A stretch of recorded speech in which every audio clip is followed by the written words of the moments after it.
Hi, folks. It's Dr. Christine Sauer here with another episode of Sparkles for Better Mental Health, personal growth in 5 dimensions. And I'm really excited to have Coach Lee Hopkins on the call. Welcome, Lee. Hey, welcome me. Thank you so much for having me, Christine.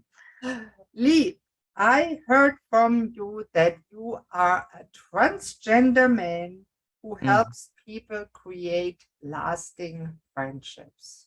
Wow. yes, So that's correct. what I always ask all guests, to get right into it, why are you doing what you are doing now? And how did you become the person that you are now and are passionate about helping others, making friends? Well, that's quite a question right there, of course. And I'm here, of course, to share my story about why I'm doing this in the first place.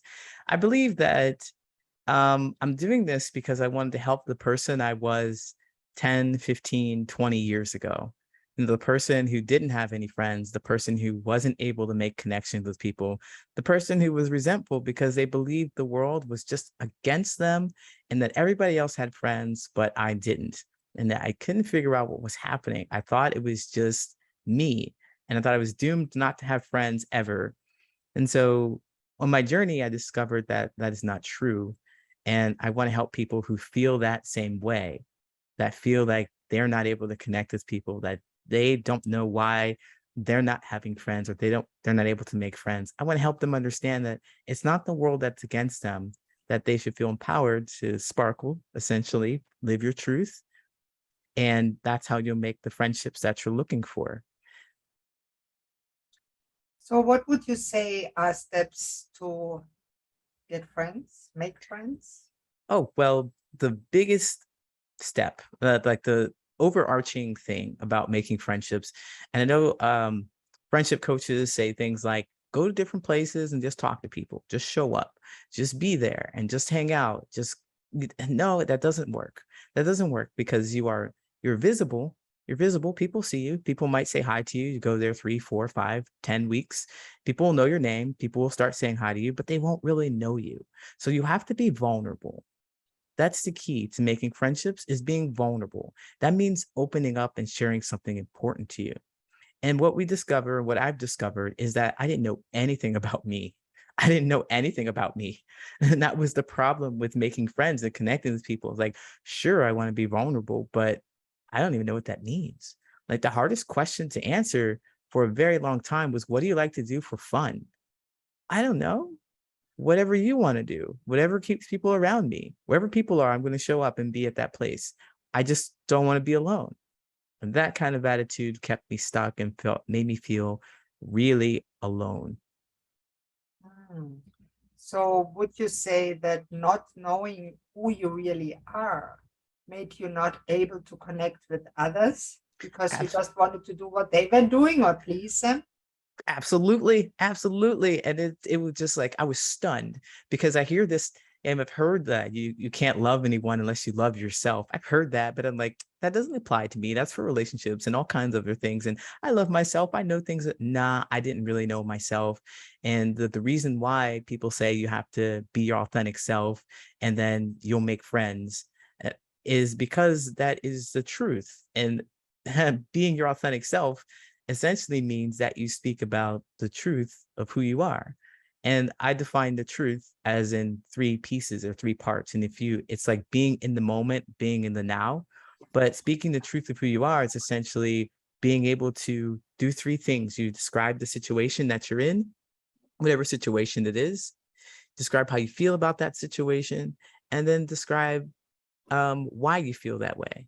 Because everybody wants to know what the why is behind it. What do you like to do for fun? Well, I like to play board games. I like to play board games because they're collaborative and I have a lot of fun playing them. So I feel connected with people. I feel like joy when I play those board games. And I like to play those board games because the why behind it is because it's collaborative and it's always conversational and I get to know people more. I get to show up and know people more. So knowing those things about yourself really helps you feel like you can live your truth. Because if somebody went up to you and they said, I don't like board games, I don't like them, but you already know why. You already know you like it. You already know how you feel about it. You already know why you like it. So what they don't like the board games? They're just not going to be able to connect with you. So you need to be able to have that. And I believe that's something that you refer to as the sparkle, a sparkle in yourself, where it's knowing about yourself. And you need to know that about yourself. If I could talk a little more about this, Sure. I mean, being authentic also helps you in a way that makes you not worry about what other people are doing, because most likely, if you're doing the thing that you enjoy, the thing that you love, the thing that you're passionate about, and you're talking about the thing that you're passionate about, you are going to be in places where people are doing the exact same thing that you're doing. You're not worried about other people. You're not thinking about other people. You're not there specifically to make friends, but you're there because it is you and your own enjoyment. If you talk to anybody at that event, the conversation will be effortless because you're there because you're comfortable, you're confident, you're in your element. And it's just so easy. You don't have to try and think about what they are going to like, how they're going to be, or how you should be. You just will be comfortable because everything around you is where you want to be. There's no pressure. It's just you enjoying yourself and sharing the moment of enjoyment with another person. So really being authentic, going to places that suit you and not to please anybody else is going to help you make close friendships. Now, let me ask you two questions that came up, and Hmm. I write them down because otherwise I don't like to interrupt people. I'm starting to be a better listener, which is hard for me. Just so, how did you find out that you didn't know who you were? How Oh, was that wow. moment? Oh, wow. Well, that was a great question. That's a great question because I definitely went on this journey of self-discovery and growth. And I think that starts as soon as we're born. we go on, we have challenges and we face them and then we get through them. But my challenges were essentially I wasn't able to connect with people. So I grew up in Ohio and I noticed that people around me had friendships and I didn't really know how to create them. And I didn't have examples of what friendships looked like in my household either. So, or like close relationships. I didn't know what that looked like. So I just thought, whatever I see on TV, that's the standard. And like many people who grew up in the 90s, they saw things like Full House or Family Matters. And they thought, well, that's how relationships are. And also, I just need to find my people. So I moved from Ohio to California or to college. I moved to college, sorry, in Ohio. So I left home, moved to college, and I had different experiences with people, even international students. And I thought, well, I'll be connected with people, but I didn't feel that kind of connection. So I still thought, well, I need to find my tribe. So that's when I left Ohio. I left Ohio and I thought the scenery is different. There are going to be different people here. I'm going to be open. I'm going to be out. And at this point, I just like to interject a little bit about my past and my history. So you mentioned at the top, I am transgendered. That in Ohio, I was a cis woman, so a cis female. So essentially, I was presenting as female and I was dating women. So I was a lesbian in the sense that I thought that I needed to hide that because back in those days, it wasn't really, widely accepted. So I wanted to hide that. So I moved to California and I was open. I was like, oh, people met my girlfriend and stuff. So I felt like I'd be more connected, but that didn't work either. And so I realized somewhere along this journey in California that I wanted to transition from female to male. And I didn't share that with anybody in California. So I moved from California to Chicago. And that's where I met all the people that kind of helped me understand what the language was for the transitioning. Caitlyn Jenner came out. So it was more widely accepted and visible. And I thought, wow, this is perfect. I'm going to be my authentic self. This is the thought behind the process of me transitioning. I was going to be my authentic self, step into that space. And so I transitioned physically and medically, emotionally, uh, legally, all that stuff on paper. So I did that. And this is just to answer your question, long way around to answering your question about how I discovered that I was not myself. Because I thought that having this physical change was going to be the difference for me. And I thought that I was going to be happy and I thought the world was going to treat me different. I was finally going to make friends, but that wasn't true. That wasn't true. It was some work, internal work that I had to do inside. Now, Christine, by no means am I saying that I want to transition back. That's not what I'm saying. I'm not pleased. I'm not saying that. I'm very happy with the decision that I make. It was just I put the value in this decision or the physical change that it shouldn't have had. The change that I needed to have to become my authentic self was within. And so I discovered that the authentic self means expressing the truth of who you are, which is those feelings, the feelings, how you really feel, expressing that. So that's what I've learned. And in every situation I was in with people, I wouldn't tell them how you really felt about things. And when I transitioned, I found myself doing the same thing. So I wasn't being the truth of who I wasn't being truthful. Essentially, I wasn't speaking as if I really felt these things. I was just trying to hide and fit in so people would like me. Now, let me ask you, why do you think people don't express who they really are and who they really feel? I think because we're terrified of how other people are going to react to us. They're gonna they're gonna be mean to us. They're gonna shun us, and we're gonna feel alone. They're gonna tell us that we're bad people and they don't like our things. They're gonna criticize us. They're gonna try and hurt us, maybe physically, emotionally, financially, whatever power that they may have on us. They're going to try to exert that on us, and we're gonna feel sad, and it's gonna be hurtful. And we're just trying to avoid that, and it just makes sense as a human to avoid the pain. But I think the biggest thing to note about this whole process is that, well, when you hide, it hurts more than when you actually show your light, you actually talk about the truth of how you feel and have people say what they're going to say to you. It hurts more to hide that stuff.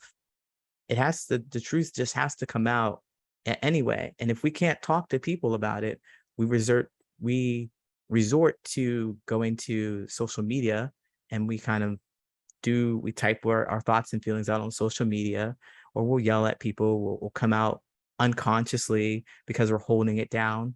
We might take it out on somebody who, didn't mean any harm to us, but all of a sudden, like, here you go. I can't express it any other way. I don't get to express it any other time. I'm going to express it towards you. So it leads us to be a pretty explosive. We just want to talk about how we feel and have somebody validate how we feel. Yeah, validate. I think that is important because that fear of being rejected it's built in us, and many Hmm. people have so much anxiety that they avoid it. And I deal a lot with anxious people. And one of my mentors said, it's not the fear that cripples you up, it's the avoidance of the things that you don't do because they could bring you joy. Hmm. So when you started to take the courage and overcome and walk through that fear, what happened? Did Oh, people actually reject you and hate you and tell you what a terrible, bad person you are? absolutely, they did. Absolutely, can't avoid it. Can't avoid it. And so I'll tell you a quick story about how I was in this mindset. And so I was in college, not in college, but in Chicago now. I'm in Chicago now, and I had transitioned, and as you see me now, I've transitioned, and I'm looking for friends. I'm looking to connect with people. So I decided to go to a comedy club, and I have therapy too. So group therapy is kind of helping me get some understanding of on me and how I'm moving through the world and everything. And so I decided to go to this place, comedy club, and have the mindset of I'm going to meet somebody. We're going to have a nice conversation. We're going to have a nice connection and so forth. It's going to be great. So I do meet somebody, and we do have a great conversation, and we're talking, and I transition. So they can't tell, nobody could tell unless I told them. And so I thought, well, you know what? I want to be authentic. So I'm going to lean the conversation towards LGBTQ stuff. And I do. And they had mentioned that they had never seen a trans person before, doesn't understand the experience, and don't know why anybody would ever want to transition. Mhm. All right. So I thought, I'm going to be my authentic self. I'm going to share my truth with you, and we're going to be best friends. And so I tell them, I'm trans. And they just stop talking and they leave. They don't say anything else to me. They're just gone. Gone. And I was so painful because, of course, I was looking to not be rejected. First of all, I had all this energy placed into it. I had this emotional mindset in which I'm going to make a new friend. It's going so great. Fantastic. I'm finally going to do the thing, the law of attraction. Everything's working out really well. And then rejection. It was so painful, but it was needed. It was very much needed. So looking back, if you were yourself that you are now, what would you tell yourself how to behave in that situation? Well, I needed that experience to know that sometimes I'm not just for everybody and everybody's not for me. And it's good to know that sooner rather than later.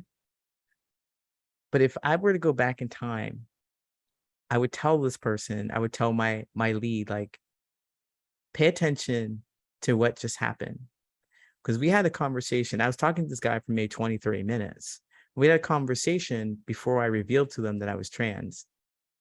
I would say, like, well, they have never seen this before and they don't know about it. And they're obviously talking to you.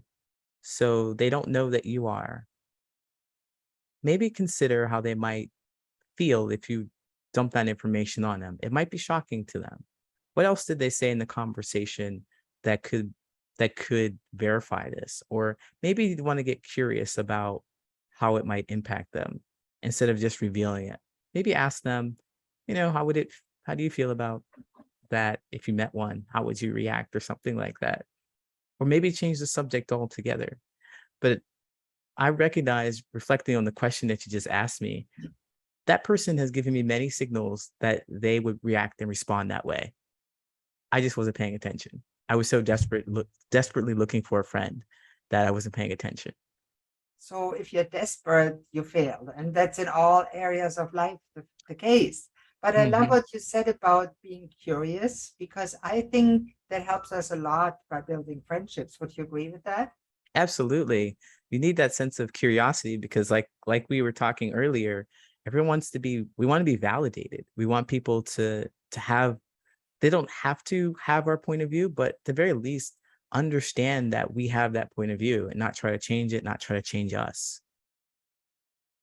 Now, even then, I think we will eventually sometimes meet people that are just so in their thing.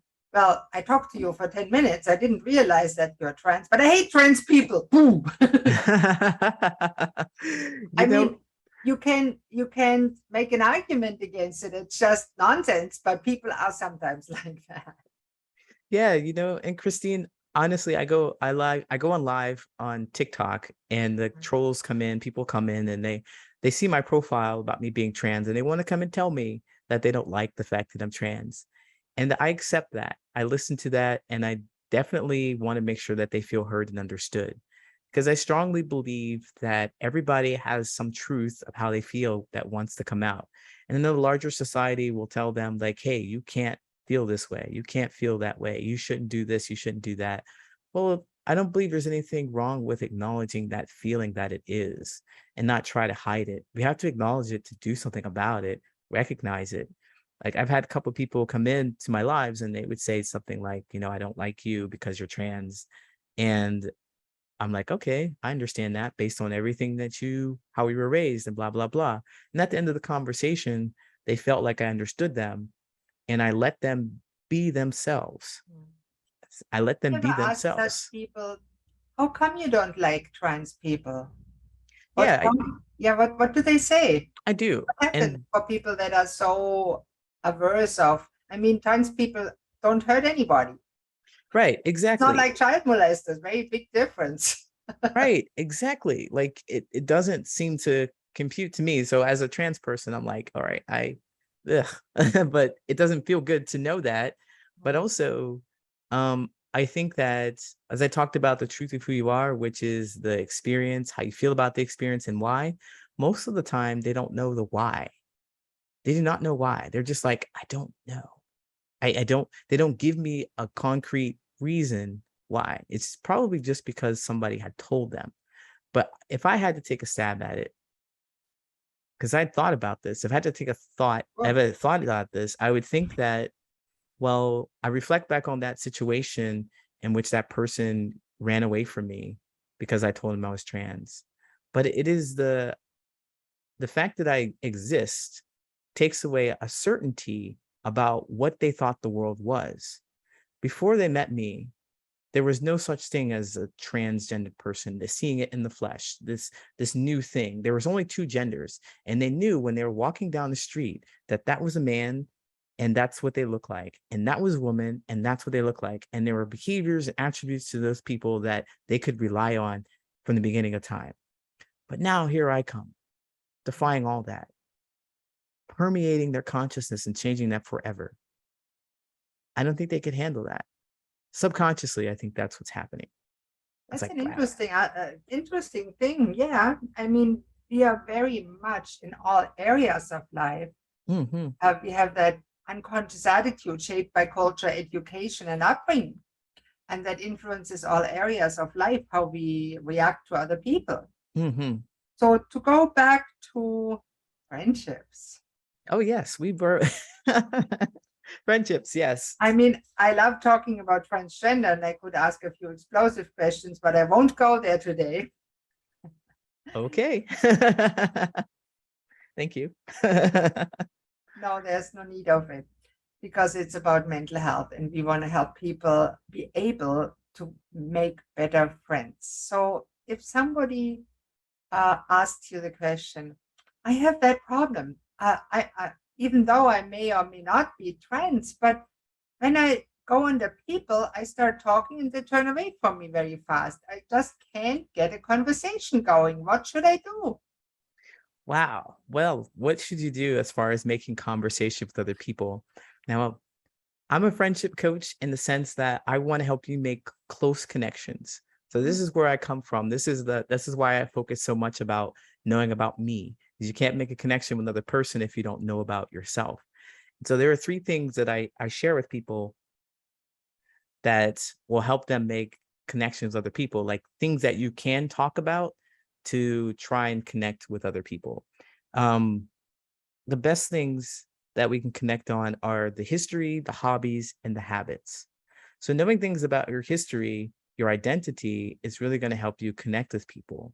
Knowing what's important to you about that, how you were raised, your orientation, your gender, how you grew up in your household, the streets you grew up on, things like that. They're going to really help you be able to connect with another person, knowing them about yourself, knowing what's important to you about themselves. And then your hobbies, those are things that bring you joy. You want to talk about those things. You want to be unabashedly shy, not shy about them. You want to talk about them. And also your habits. Those are things that are really important to how you move throughout the world. Like essentially what your lifestyle is, your habits are going to be a reflection of your lifestyle. So if you were a super saver, if you're saving all of your money, it's going to be real difficult for you to connect with someone who spends just money all the time and they live paycheck to paycheck. It's going to be difficult for you to connect with them. And then likewise, your eating habits, your sleep routine, things like that. It's going to be hard for you to connect with somebody who doesn't have those same interests or same level of habits that you do. And so I wanted to preface that with the kind of conversations you want to have. You want to talk about those things. Why? You want to talk about those things because you know them about yourself. There's no making up anything about them. They're important to you and you know them about yourself. So it's easy to not try to impress anybody. You don't want to impress anybody. You want to give them a wrong attitude about who you are. And also you want to know those things about yourself so that you can build stories around those things. You want to entertain somebody with conversation about you. That gives them an opportunity to know about you. So you satisfy that curiosity that they may have for you. Like, how am I like you? Well, we share a similar history because we've done X, Y, Z, but you're telling them a story about how you got into a boating adventure, how you got into boating or something like that. Or how you fell out of a boat and How you ended fell out up of the in boat. water. That's more funny. Exactly. Exactly. You want to share stories about who you are with them. You want to share Especially stories. where something went wrong. People love hearing those stories with a good ending, of course. But I mean, Absolutely. people falling in the water is always fun if they get out. Absolutely. Because it makes you seem human and it makes you seem able and capable of like laughing at yourself.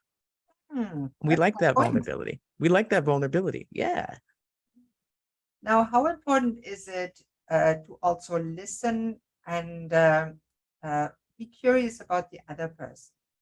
Wow. It is super important that you are careful to listen to what they say and validate what they say to you, because everybody wants to be heard and understood. And so you want to listen, hear their side, not just for you to make a connection with them, but also to make sure that they are matching up with the things that you're looking for from them. Because when we do friendships, when we're looking for friendships, we're always looking for people who can demonstrate that they understand our experience and they can relate to our experience. There's no need to get into a friendship with someone who you do not share something that's important, important value. If you don't share an important value with them, it's going to end up being a toxic relationship because you're going to try and change them and they don't want to be changed. They just want to hang out with you. They just want to be themselves. And they may not be asking you to change them.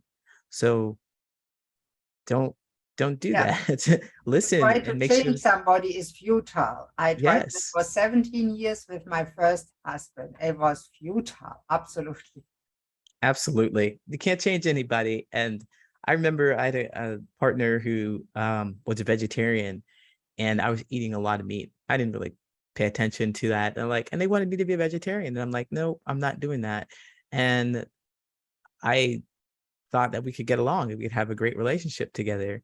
But secretly, it seemed like they really didn't like the fact that I was a vegetarian. And I didn't have any respect for the fact that they were a vegetarian. So it was toxic. It was not good. Yeah, that often leads to a failure of what we think sometimes is friendship. Failure Don't. friendship. I like that. I had friends quit on me for the weirdest reason. One friend, I wasn't in a good state. I thought she was a friend, and I happened to forget her birthday after I knew her for 6 months. Come on, big deal. And that's Wow. what she never wanted to see me again after that.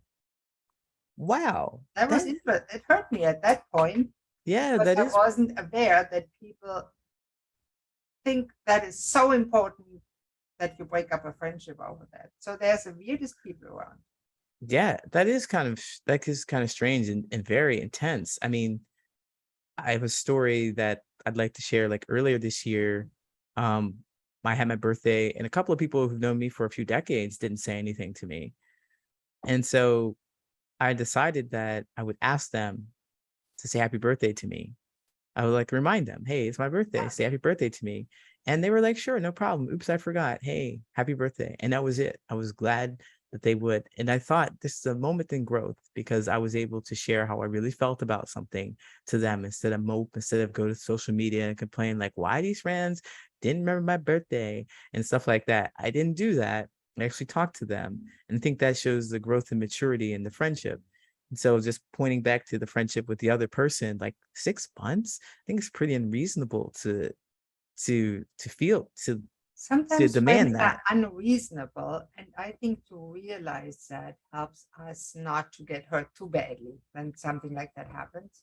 Yeah, but also to their unfortunateness is that they weren't able to talk it out with you Mm, and why it made them feel so bad so that you can know, because if you were going to be a good friend, you would know that for next time, but that's you didn't right. get an opportunity to. No, and that's sad. Now, Lee, I know you have a lot of really good resources on your website, and I want to make sure you are able to talk about that for a few minutes before we have to wrap up. Sure. So tell me, I looked on your website. It's awesome. I recommend everybody go there and click on that little button on top or that little bar. And Yes. tips. I can't wait to get them. So talk I have about that. I do have quite a few resources. In my I have like a 5-day friendship challenge. I have a 30-day friendship challenge, Wow. but I have 10 tips for making meaningful conversation. But what I really want to talk to you is about the newest thing called 50 journal prompts. So it's getting to know yourself so that you can share with others. So the biggest and most key point, and then you can have all the resources to help you have better conversation. But if you don't have meaningful conversation, like things to talk about, then you're going to have difficulty really making connections. You have to know about yourself and what's important and special to you before you can make connections with other people. So that's where the journal prompts come in. And so there are 50 journal prompts. It's a free PDF.